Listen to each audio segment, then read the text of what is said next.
SER Podcast. Bienvenidos, bienvenidas a La Hora Extra, un programa que se emite antes del lunes. Antes del lunes, eso. La agenda sin la cita, la puta sin visita, la cama sin el sueño, el mañana y su ceño de sonrisa proscrita y la maldita rumba de algún puertorriqueño. Antes del lunes, leños para la chimenea donde arderá la idea del alma descompuesta. La respuesta al molino nunca fue Dulcinea. La respuesta a la tea nunca fue la ballesta. En el parque, una fiesta de luz crucificada, padre, hijo y espada, corsarios y vikingos, y al modo de los gringos la dicha que sentada a la diestra del hada, sin nubes ni distingos, sonríe con respingos de marca registrada. Y sin embargo, nada. Qué tristes los domingos. Carlos Alberto Palacio, bienvenido a La Hora Extra. Muchas gracias, Daniel, muchas gracias. ¿Qué tienen los domingos que nos ponen tan tristes? No sé si es la vuelta al cole, la vuelta al curro, el fin de una semana. ¿Cómo combatir la tristeza de los domingos? Además de escuchando este programa que se emite en domingo. Sucede que es domingo y estoy pensando en ti. Cantas en Sucede. ¿Qué te pasa con los domingos? Pues aquí tengo que hacer un mea culpa y decir que eso es un acto profundamente demagógico porque yo no sufro los domingos. Eventualmente hay algunos domingos que tienen ese lacre melancólico, pero yo tengo un oficio que me hace muy feliz de lunes a viernes, así que tengo que decir, mea culpa, la verdad, esto es más demagogia que otra cosa. Carlos Palacio, para quien no sepa cuál es ese oficio, es pala, cantautor colombiano con una formación de flipar, tengo que leerlo. A sus estudios musicales en el Instituto Superior de Artes de La Habana sumas los títulos de médico, cirujano y filólogo hispanista. Has editado 10 álbumes de estudio, un EP, 6 libros. Te lo preguntan en todas las entrevistas, pero cuéntanos cómo ha sido ese viaje de las ciencias a las letras y qué comparte la medicina con la música, con la escritura, con la poesía. Pues no es tan escaso, Dani. Somos varios los que hemos dado ese salto y tú conoces muchos de ellos. Creo que finalmente no son disciplinas tan diferentes, la creación científica y la creación, digamos, los saberes científicos y la creación artística. Por lo menos hay una parte de la creación que creo yo que tiene sus lindes con la matemática. Yo, por ejemplo, lo digo de manera más o menos cómica, soy muy disciplinado y mis poemarios los escribo con una tabla de Excel. Entonces, eso tiene que derivar de ahí, de ese pensamiento cientificista que tengo en la cabeza y que heredé de la medicina. Ni cantante ni guitarrista, tú te consideras un escritor por encima de todo. La escritura al final es la base de todo lo demás, ¿no? Sí, exactamente. Y vuelvo a decir lo mismo, son dos saberes, en este caso la poesía y la canción, que son más hermanas de lo que pensamos, Dani. Nosotros creemos que la poesía pertenece al territorio del papel, pero eso fue solo en el siglo XVI que se inventó la imprenta. Siempre la poesía se dijo, se cantó, se habló, se transmitió por la oralidad, lo mismo que la canción, entonces pertenecen más o menos al mismo terreno. Sigo leyendo para seguir flipando. Has sido ganador en España de los Premios Internacionales de Poesía Miguel Hernández 2020, Antonio Machado 2021 y José de Espronceda 2022. Creo que te falta el Premio Cervantes, que este año entregamos al poeta venezolano Rafael Cadenas. No sé, claro, si lo conoces, si lo has leído. Lo he leído, por supuesto. Una muestra fabulosa de esa efervescencia literaria del Caribe que es tan característica, tan bella. Eres también Premio Nacional de Música del Ministerio de Cultura de Colombia y del Premio de Poesía Alcaldía de Medellín 2021. Yo tenía 20 años y una hoguera cuando explotó la nube entre mis manos y esperaba el azul de los veranos cuando se arrepintió la primavera. Tú besabas a otro y quien creyera, ni grité ni corrí hacia la salida mientras rumiaba el nombre de la herida, del rayo, del arpón, de la tijera. El amor es un águila pequeña que cuando vuela rompe su costado y cuando tiene miedo se despeña. Es hora de que demos por sentado que hay un tiempo de andar lo que se sueña y uno de hacer hoguera lo soñado. Aquí te escuchamos leyendo Para perdurar, que pertenece a tu poemario En el abrazo de la sílaba, y lo estás leyendo en la Plaza de España. En la Plaza de España suena la ambulancia al fondo, ¿te diste cuenta? Sí. ¿Qué te une a nuestro país? ¿Cuánto tiempo tengo? El que necesites. No, yo tengo una relación apasionada con España, pero de hace muchos años siempre me he sentido muy acogido y ha sido una relación también mediada por la palabra. Yo crecí en un pueblito muy pequeño de los Andes, escondido del trópico, conocí el mar a los 20 años, pero mi padre sí. Fue un hombre autodidacta que desde pequeño me recitaba los poemas de Miguel Hernández en la huerta, así que yo crecí pensando que esa huerta de Orihuela era la huerta de mi casa y ese naranjal del que hablaba Hernández era el naranjal de mi casa, así que crecí escuchando poetas españoles en la voz de mi padre, después la música que llegó de España y luego ya me hice filólogo y me enamoré de la literatura que viene desde acá. Sigo pensando que lo que me ata es la lengua, la patria, como decía, la patria es la lengua, decía el Miguel de Unamuno.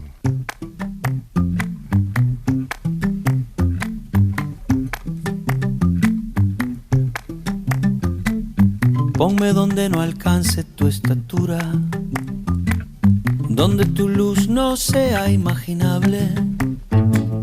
Ponme ante la pared, detrás del sable, o hazme lo que a los miedos la lectura.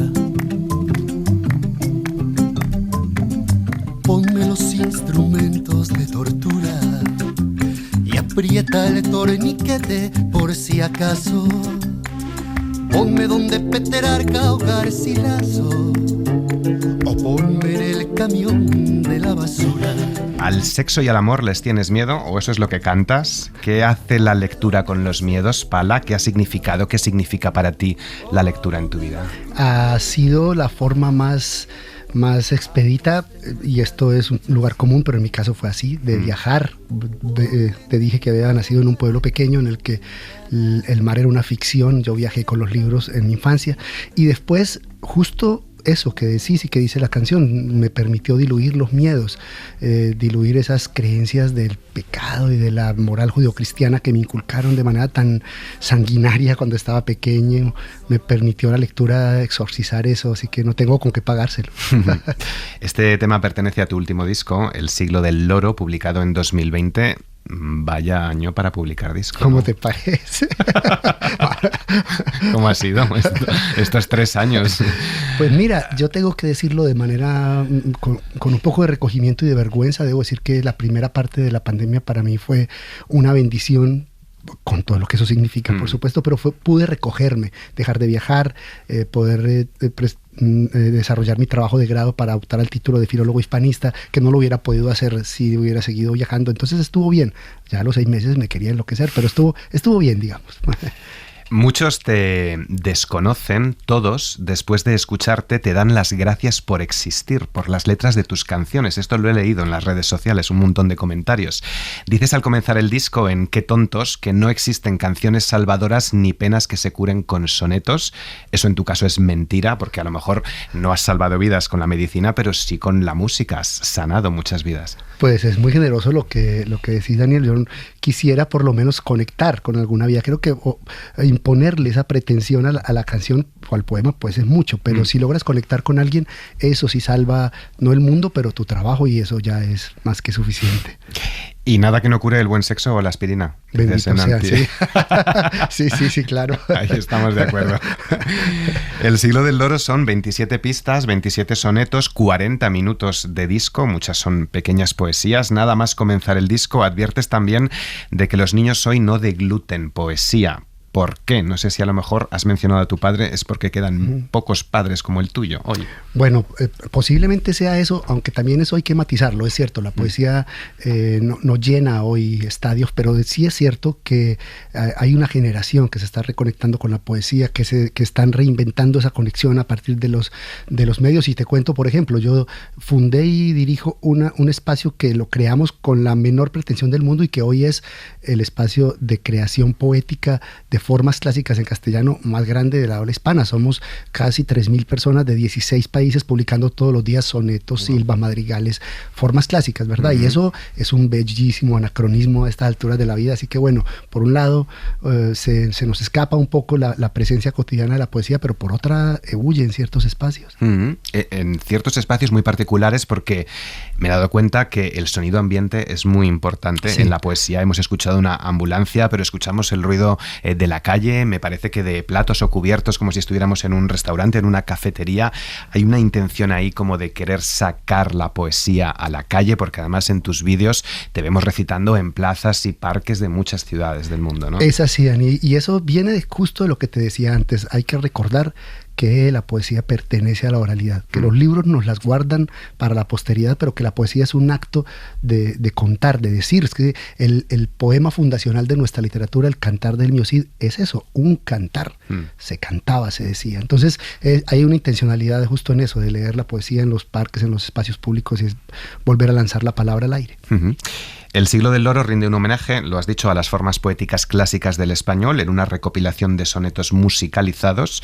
¿Qué tiene el Siglo de Oro? ¿Qué autores homenajeas o qué obras te han inspirado a ti? Bueno, el Siglo de Oro, pues no lo digo yo, es ese momento fabuloso en el que nuestra lengua se hace universal y en el que ocurren cosas que muy difícilmente tendrán par después. Yo, por ejemplo, la palabra innovación la miro con cierta desconfianza, porque cuando uno mira lo que se hizo en el siglo XVI, en el siglo XVII, dice, pero es que si Lope viviera ahora sería un tuitero maravilloso. Entonces, lo que tiene ese siglo es eso, que se dinamitó la lengua, se llevó a la calle, se convirtió en el reto cotidiano de los creadores. Y yo lo que intento con el Siglo del Loro, y de ahí el nombre precisamente, es pues nombrarme como un imitador limitado y pequeño de eso y rendir un homenaje a esa forma tan hermosa que es el soneto, que lleva escribiéndose 8 siglos de la misma manera. Es increíble, algo debe tener esa estructura. Cuando me pase cuentas el pasado y cobre su propina cada exceso, el último recuerdo de tu beso, polvo será, más polvo enamorado. Aceptaré por justo lo cobrado, feliz daré a la tierra mi memoria, porque cada migaja de esta historia polvo será, más polvo enamorado. Hablando de sonetos, nos decía Manuel Vilas, un escritor, hace un par de meses en La Hora Extra, que nadie como Quevedo para recitarle al amor, en concreto el soneto Amor Constante, más allá de la muerte, que aquí versionas con Javier Ruibal. Ese soneto, Amor Constante más allá de la muerte, es un soneto, no sé, de una belleza enigmática, ¿no? Yo creo que si tuviéramos que salvar, si ahora te dijeran, tiene usted que salvar, vamos a quemar toda la historia de la literatura española, pero le vamos a dejar una página.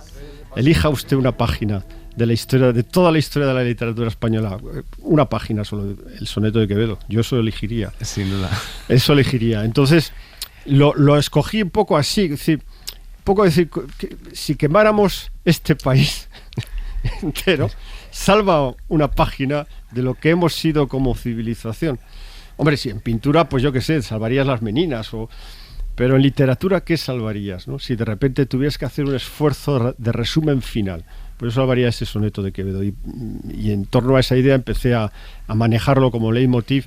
Todos los personajes guardan una relación con ese soneto de Quevedo, que es el soneto que representa el enigma del amor absoluto, del amor que trasciende la muerte, ¿no? Esta idea platónica la llevamos todos, parece innata, ¿no? El amor que es más fuerte que la muerte, ¿no?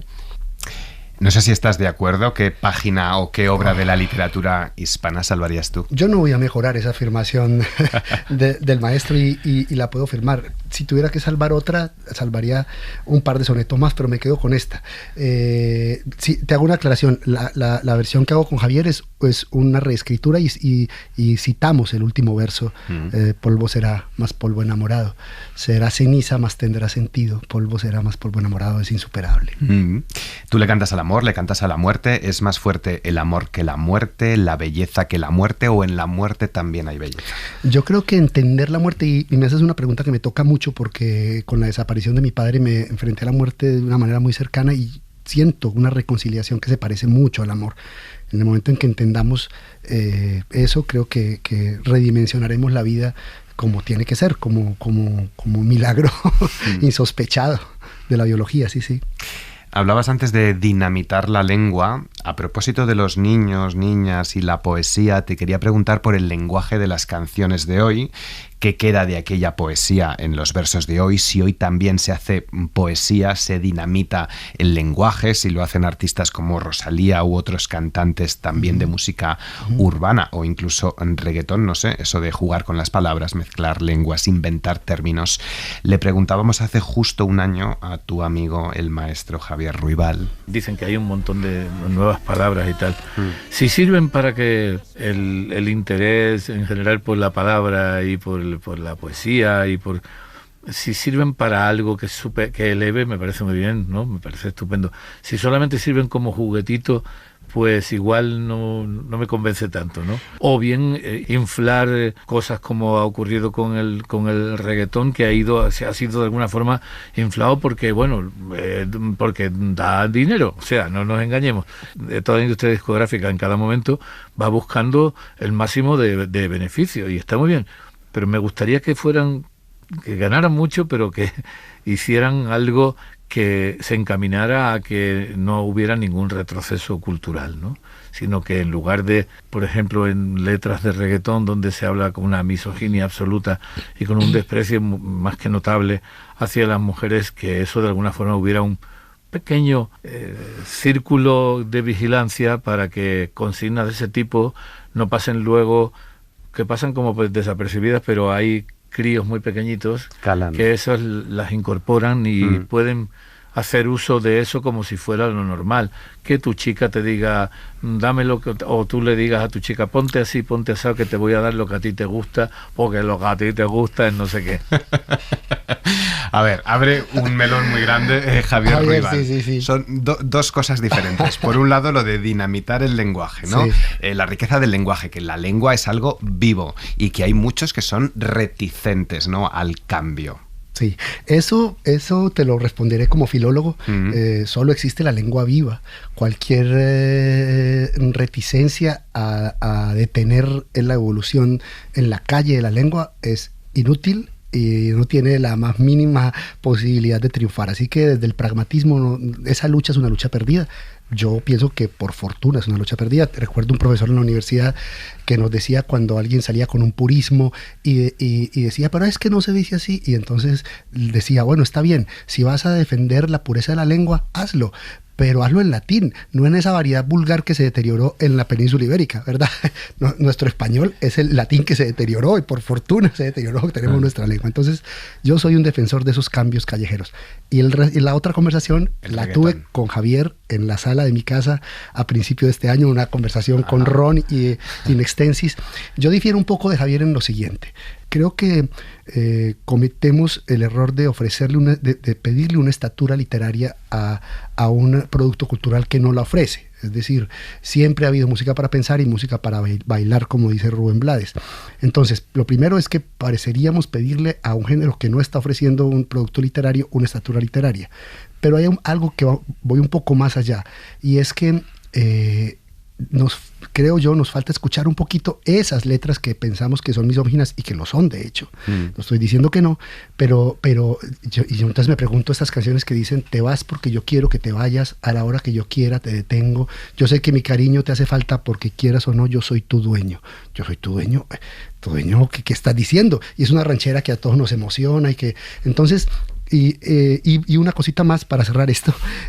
Sí creo, como creen algunos estudiosos, como la profesora Carolina Sanín, medievalista colombiana, que dice una cosa sobre el reggaetón que es muy valiosa.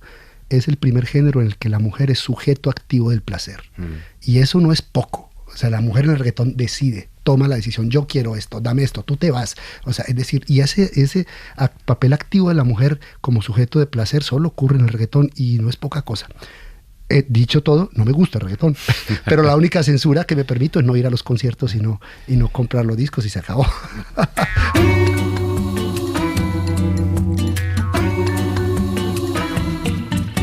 Existe una mujer, yo digo arcilla.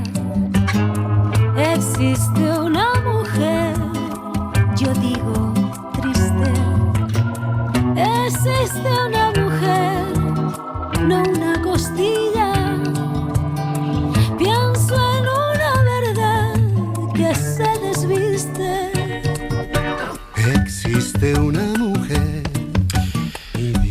Rosalén, y con nuestro querido Pedro Pastor diste tu primer concierto en Madrid, si no estoy equivocado. También creo que fuiste guitarrista de Juanes. No sé si has cambiado mucho en estos 20 años largos de carrera. ¿Qué has aprendido? ¿Qué te ha enseñado la música, la vida, estas compañías? Estás muy bien dateado, Dani.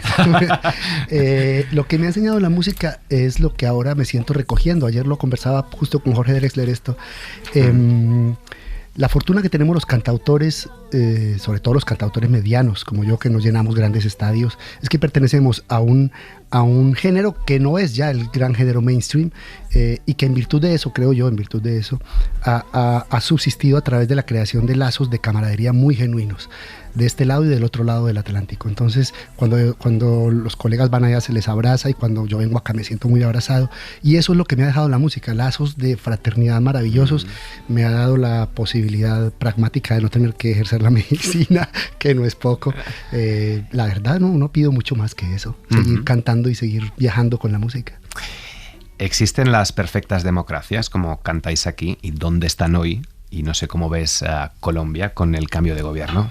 Pues mira, no existen las perfectas democracias. El soneto, el verso siguiente lo explica, son 10 ojos escoltando las caderas de una mujer. Mi país creo que pasa como los últimos 50 años por un momento crítico. Eso es un tópico cuando se trata de Colombia. Pero creo que es una época pues esperanzadora, es decir, en el sentido de que lo dice uno y parece mentira. Colombia en sus 200 años de vida republicana nunca tuvo un gobierno de izquierda. Entonces las democracias que más o menos se han estabilizado lo han hecho por un hecho que es la sencilla alternancia. La alternancia. En Colombia nunca ha habido alternancia. Entonces el hecho ahora de que haya por primera vez un gobierno de izquierda, creo que es un asunto esperanzador.